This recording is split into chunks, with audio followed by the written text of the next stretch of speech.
Hi guys, nag-i-English nga pala si Jollibee. May work. Di ba na si Jollibee?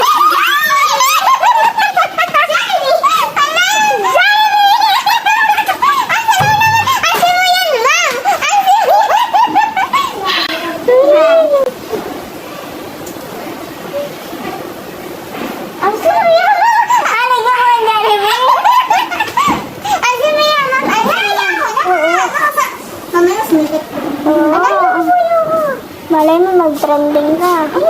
Artista ka na ngayon sa araw po. Na may ka-Englishan si Jollibee.